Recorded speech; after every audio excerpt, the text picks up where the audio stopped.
old Chicago U some 80 years ago.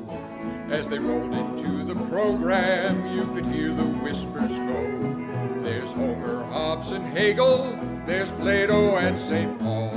They came with Scott Buchanan on the Western Cannonball. Oh, listen to the Logos and listen to your heart as you glide through all the authors through every liberal art.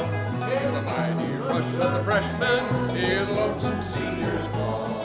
I'm traveling through the jungle on the Western Cannonball.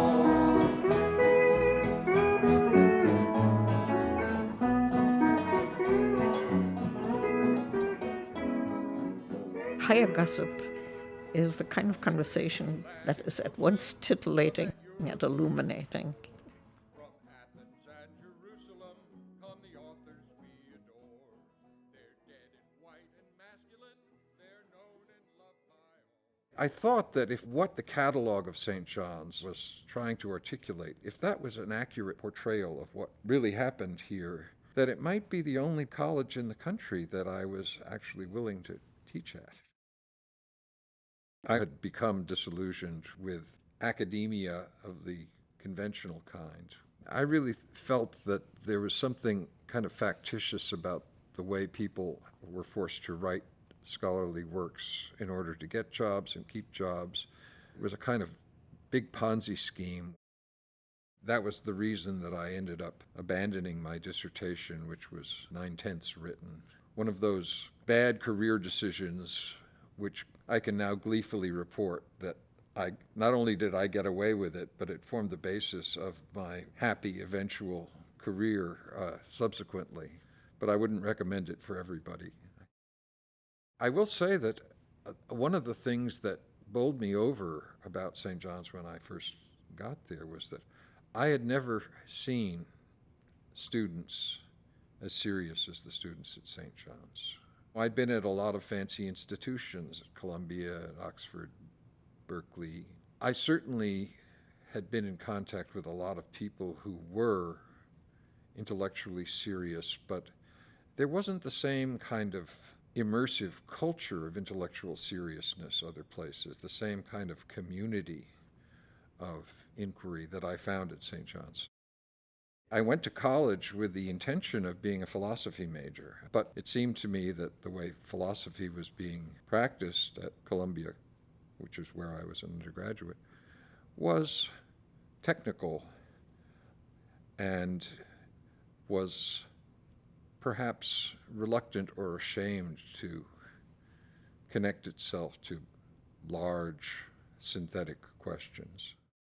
So I found that I was ineluctably drawn more into the English department, and I realized that reading poems and plays and novels was really what I wanted to be doing, and maybe even trying to write some of those.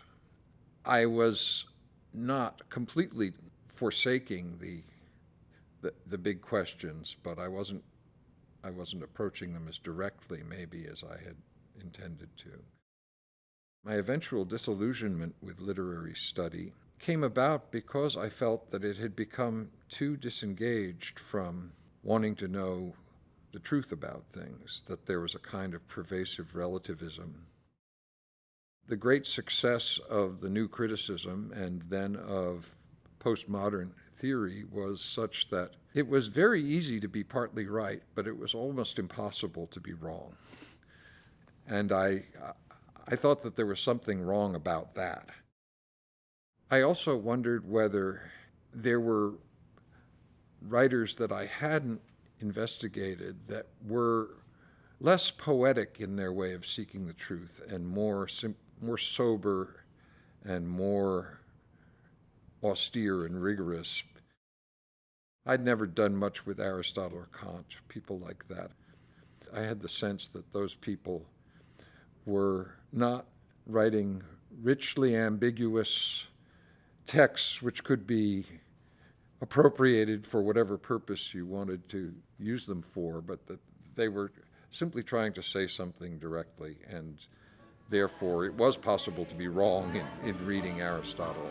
This land is your land, this land is my land, from California to New York. When I heard that there were places open at St. John's, I made another bad career decision that worked out really well for me. I wrote a long, about a 5-page, single-spaced, very confessional, intellectual autobiography in which I talked about how disillusioned I'd become with academics. It's not the sort of thing that you generally should write for your first contact letter for any job, it seems to me. But of course, the people who were reading the letter here ate it up. They thought it was great because they thought that I had already partly drunk the Kool-Aid, so I wouldn't have to be acculturated in the way that most non-Johnnies have to be when they come here.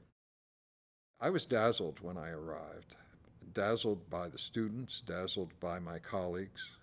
It took me years before I could think of my colleagues as fallible human beings rather than as gods on earth. The first seminar that I was co-leading, I was with a brilliant young tutor, recently tenured, named David Bulletin. He had a scary good knowledge of Greek. I thought I knew some Greek when I arrived, but nothing like David Bulletin. He would bring an Oxford classical text, all Greek with Latin footnotes. If there were any footnotes, they were simply textual. He would just bring that to class, and if he needed to quote something, he would cite translate. David was a wonderful person to be introducing me to what it meant to be at St. John's. He was tough-minded, but he was very kind to me. The word that is a sacred word at our college is the word serious, being a translation of the Greek word spoudios, which means not just serious, but in a certain way, virtuous, honest, having a kind of integrity. David was serious. My wife was worried that I had become a member of a cult. She thought that I was perhaps unhealthily uncritical of this institution, and maybe she still feels that way. My instant idol was Eva Brandt. I was doing the standard first-year program, freshman math, freshman language, and freshman seminar. As I generally did in my progress through the math and the lab programs, every time I did something new, I would audit somebody. The archon of freshman math that year was Eva, and whose class should I audit but Eva's? I was sitting in on Eva's freshman math class. I was a fly on the wall, listening to these wonderful conversations that they would have. You know, oddly enough, one of the most speculative and rich and conversational things you do as a freshman is Euclid, is freshman math. She would do things with a math class that were just wondrous, and then I'd have my own math class the following morning, and I would try to replicate what Eva had done, and of course it wouldn't work. Trying to do that is never a good idea because every class is different, and the class is going to discuss what it wants to discuss, and if you're trying to manipulate them into having the same conversation that you had heard the day before, that will not happen. That's partly the glory of our students, that they take ownership of their own conversations. She was a formative person for me that year in many ways, and I think this was before she became dean, but she was already sort of the intellectual leader of the community because we were in a funny moment at St. John's in 1979. Klein had died a couple of years before. Mr. Kaplan had died.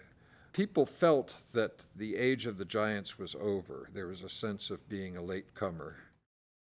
Eva was kind of the living link to the Klein legacy since she had been his protege. There were other people in the faculty who were Klein proteges, but I think it was clear that Eva was the foremost one. I was the first person to get a tenure appointment on either campus who had never met Jacob Klein. The legend was already growing, Saint Yasha, and his name was on everybody's lips. His Festschrift and many of his articles, as well as his books, were cited all the time. I was given to understand that there was something titanic about the presences that were not with us anymore, except hovering over the faculty and some of the students too.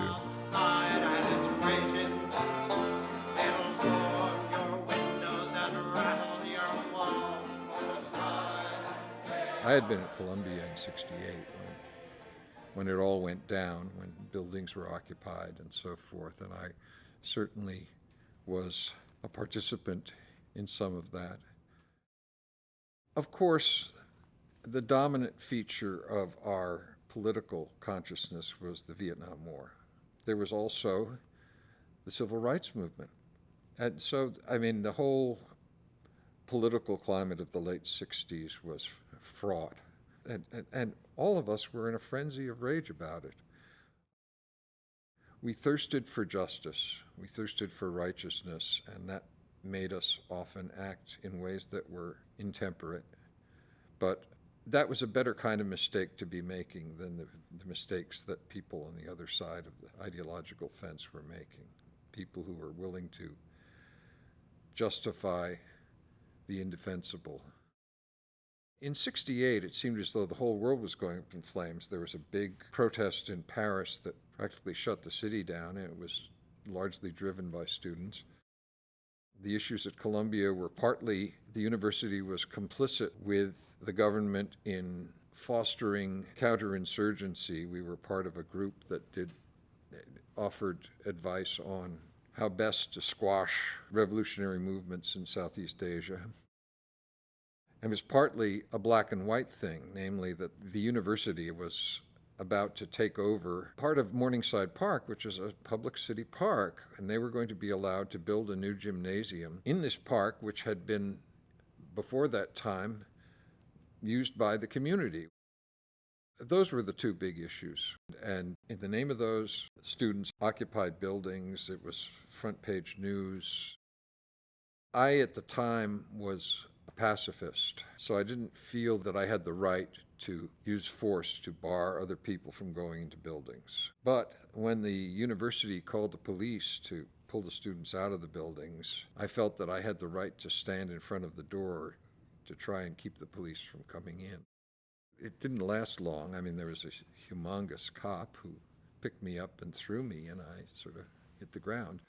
There were other people who got clubbed and gassed. You can get a sort of a sense of what some of that felt like if you read Flaubert's novel L'Éducation sentimentale, which has to do largely with student uprisings in Paris in the early 19th century. There's a hearty tradition of students being at the forefront of social activism and pressuring for change. I mean, many of the great European revolutions, and our revolution too, I think, were powered by students. I guess what I'm saying is that the tradition of student protest has been around for a long time, and we were tapping into that, and as with most students, we actually felt that we were going to change the course of world history. In our case, I think that partly came true. Everybody talks about the failures of the New Left, but I really do believe that the kind of theatrical procedure of the left in the 60s and early 70s motivated a large social change, which is still going on, but that things are different now for African Americans in our country is very largely a consequence of the protest movement. Without speaking, people hearing without listening, people writing songs. One of the wonderful things about St. John's for me, when I came here from Berkeley, I didn't have any friends who were political conservatives. I actually sort of felt that if you were that meant ipso facto, you were immoral. I've had to reconcile my own passionately held political views with the friendship and the respect and the honor that I have for many people who are completely on the other side of the fence politically. I would say that being friendly, being intimate with people like Brother Robert Smith, with Henry Aguirre, with Lawrence Burns, with Harvey Flamenhoft and Mira Flamenhoft, and many, many other people, has shown me that it's oversimple to conflate those political views with the kinds of moral judgments that I tended to bring with me from Berkeley. I think that there are complexities about how we get from moral reasoning to political reasoning, and that honorable people can disagree. I know that a lot of what I do here and what I think about what I do here is fraught with self-contradiction, that in a certain way I am educationally and culturally a reactionary, politically and socially a radical. It's hard for me to reconcile those two. I think that any system which claimed to be fully self-consistent would be flawed, would be open to the same kinds of problematics that I found in trying to systematize the most systematic texts that we read here. This is what we all do. We try to build our boat while we're swimming. I think that the people who have a kind of serene certainty about their starting points are always suspect. The answer, my friend, is blowing in the wind. The answer is blowing in the wind. I have come to think that the wisest man I've read at St. John's, and I was fortunate to be able to spend a lot of time reading him, was Montaigne. And Montaigne's great saying was, "Que sais-je? What do I know?" I had a disagreement with my mentor and beloved friend, Brother Robert Smith, about Montaigne. He wanted always to emphasize the more conservative Montaigne. It is true that Montaigne found a way to be active in the world. He was a counselor to the king. He was the mayor of Bordeaux. He was involved in many of the big political as well as intellectual movements of his time. But I think that intellectually Montaigne was a bomb thrower. He was somebody who always wanted to destabilize things and point out contingency, the ungroundedness of our views. I think he was a skeptic, and he actually lays claim to that inheritance, a Pyrrhonian skeptic. Robert did not fully agree with that. To me, it's the most precise, subtle, and accurate way of thinking that I know.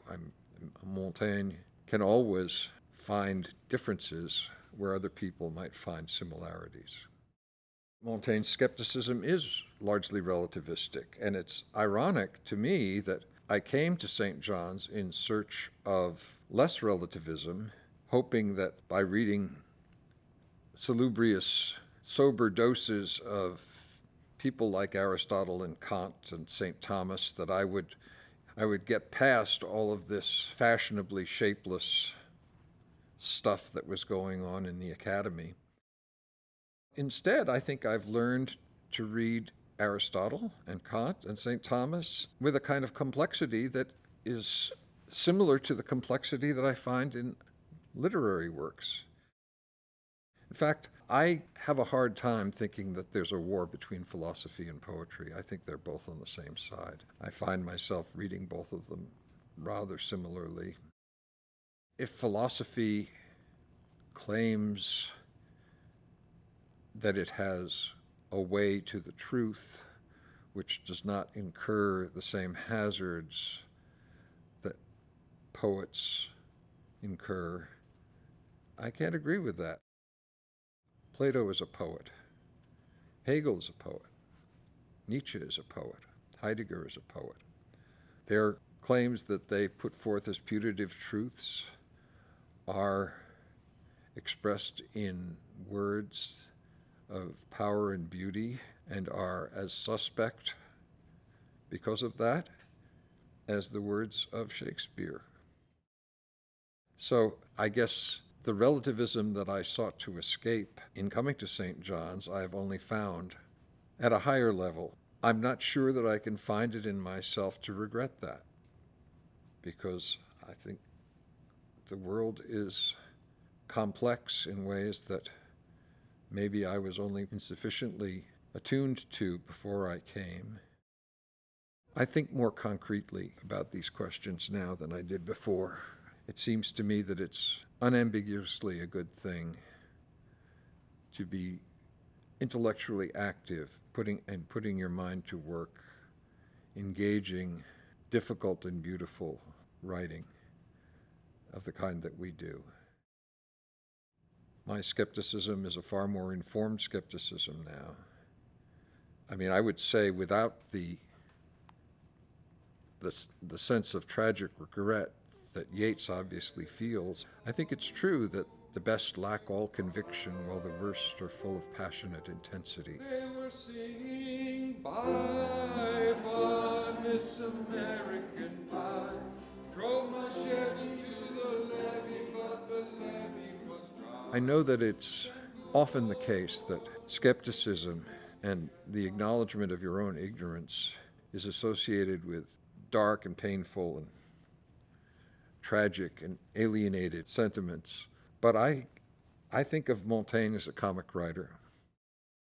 There is a kind of joy that is possible as an outcome of the sort of dark confusion that some of these rich books subject us to. I think that skepticism has a bad rap. Many people who are discomfited by it think that it's somehow not very intellectually respectable. I've felt in reading them that I was deeply confused, but also that I was very happy wrestling with these things. And by and large, my St. John's career has been a joyous one. You wouldn't think that that was so if it had the effect of destroying what few certainties I thought I had when I came, but it is so. It's been a wonderful for me, and it continues to be wonderful to the extent that I can continue in the community and find new places to get myself confused, and there's never any lack of those.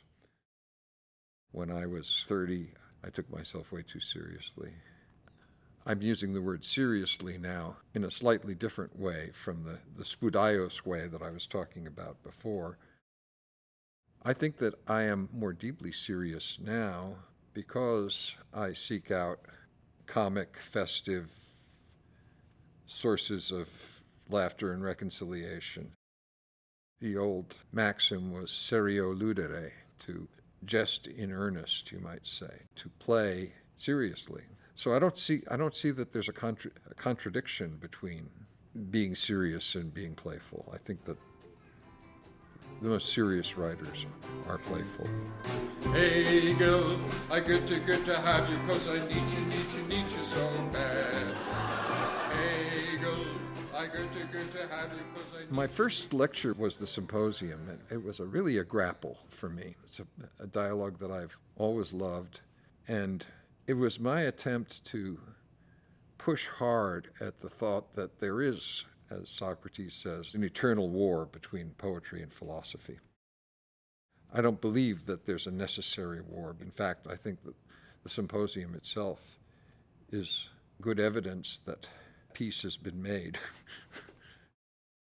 Socrates' claim at the end that the same person can write tragedies and comedies is an example of that. I think that the dialogue is full of paradox, full of a kind of dichotomizing tendency which calls attention to itself and then makes us suspicious of that very tendency. It's acutely self-conscious, as I would claim most of Shakespeare's, I almost said, two great dramatists. Most of Plato's greatest work is dialogical. which means that trying to translate it into a doctrine is a doomed endeavor. It's an enactment of a certain experienced truth that may not be available to some kind of bottom line paraphrase, let's put it that way. My last KWP role, which I was kind of roped into at the very last minute, was playing Socrates in a dramatization of the Symposium. Their Socrates had walked, and so with 2 days before the show went up, I was asked to come in and do it. I had to hold the script in one hand as we performed it, which was far from ideal. I found that a remarkable experience because I had scrutinized it over a period of decades with some passion and some care as a written text, but I got to see a different side of it as an enactment, as a drama. I get by with a little help from my friends. I get by with a little help from my friends. I'm gonna try with a little help. I've learned an enormous amount just from the shows that I've been in with KWP, and I probably wouldn't be able to do that anyplace else. One thing that's wonderful about St. John's is that the students so love to have their tutors involved in their shows that I get all the best parts and I don't even have to be any good. You know, I can be Falstaff and probably some student would have done it better, but I get a free pass for that. Or Bottom the Weaver. Those things were just sheer fun.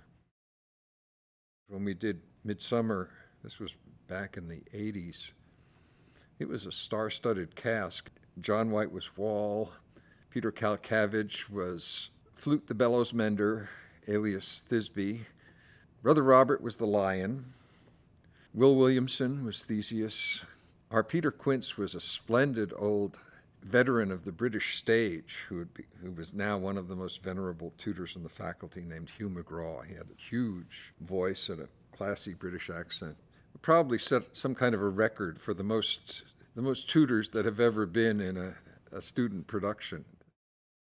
And one thing that I really like about acting in Shakespeare plays is that as a reader, you can sort of hold in suspension a number of different and mutually irreconcilable possibilities for ways of reading, permanent ambiguities that are in the text.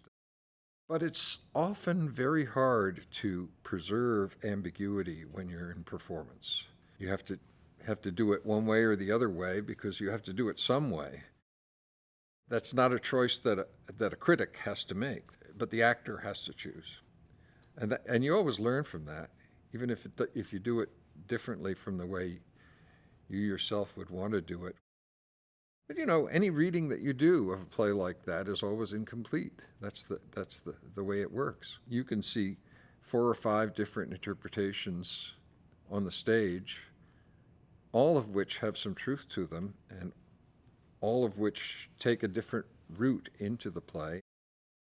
That just shows you what it means for a text to be an open text, in Umberto Eco's words, and that the great texts are almost always open texts. Come on, people now, smile on your brother, everybody get together, try to love one another right now. The Begone Dull Care group, we were all close friends, and Judy and Henry and I were original members of that group, Judy Seeger and Henry Aguera.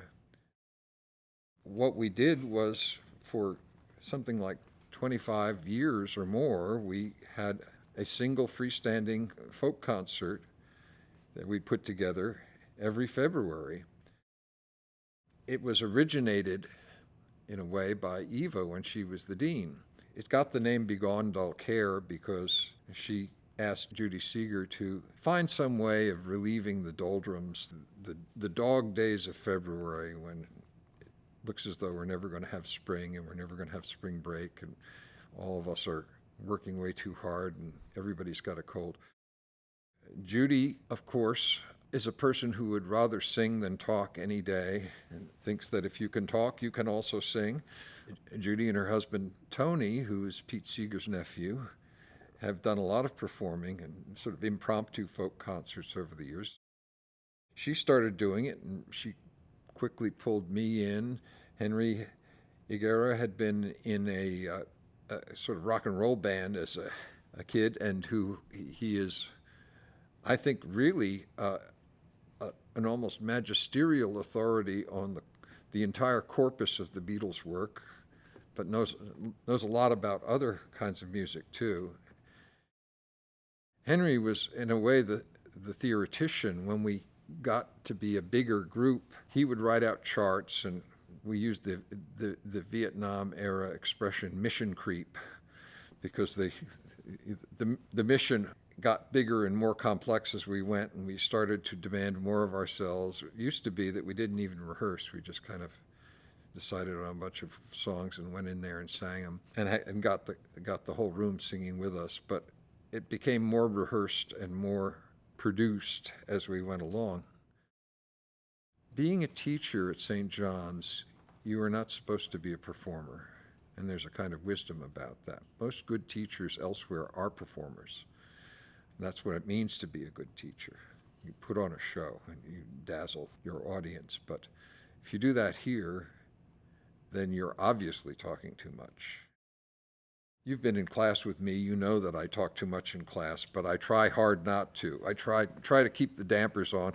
So the fact that I am a ham, that I like to show off, needs some other outlet, which means that being able to sing in a very amateurish folk group or be able to participate in very amateurish Shakespeare performances was something that I made time for, even though after every play that I was in, I'd have to wait a few years for my family to forgive me before I got implicated in another one.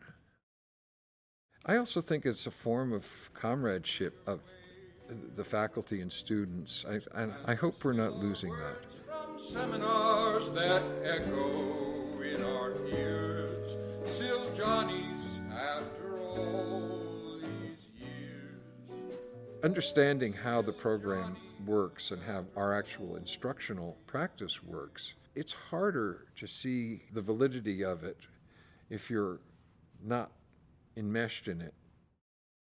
Maybe we do understand that it's hard because every time as a student you get on an airplane to fly back to where you came from for Christmas or summer or whatever, you're sitting next to somebody on the plane who says, "Oh, where do you go to college? What are you majoring in?" And then you have to try and explain, and usually it doesn't end well. I find myself, in trying to explain it, sometimes saying, "Well, all I can tell you is that good things happen when we do this." There's something about St. John's that I think is hilarious, and which I, in a certain way, glory in, which is that our survival and our thriving as an institution is at least as much a result of our vices as of our virtues. I think that we were spared from a lot of the silly and barren curricular experimentation of the 1970s and 80s, not just higher education, education in general. And we were spared it not because we were wise and reflective and farsighted, but because we were mossbacks, because we had a kind of automatic rejectionist attitude. It was because we were, in a certain way, blind to some of the appeal, some of the virtues of things that were going on, that we didn't fall into some of the traps that I now see much of our culture is laboring over. Time is on our side. The worse higher education becomes in the United States, the better we look, because we're going to go on doing more or less what we do. The funny thing is that at St. John's, the very things that were handicaps for me in the straight academic world were actually assets. I just had a fairly low tolerance for certain kinds of balderdash, to use a more polite term than the term that I was going to use. I don't regret not having my PhD, but I would have regretted it a great deal if I hadn't had the opportunity to do the things I've done at St. John's. I still do feel that the St. John's faculty, past and present, are among the most remarkable and in a certain way heroic human beings that I've ever known. And I feel nothing but love and concord towards virtually all of them. My mind has seen the glory of the idea of the good, that it's not the same as pleasure. I have finally understood. And I wouldn't take a tyrant's power, even if I could. I'm marching from the cave, marching toward the sunlight, marching toward the sun.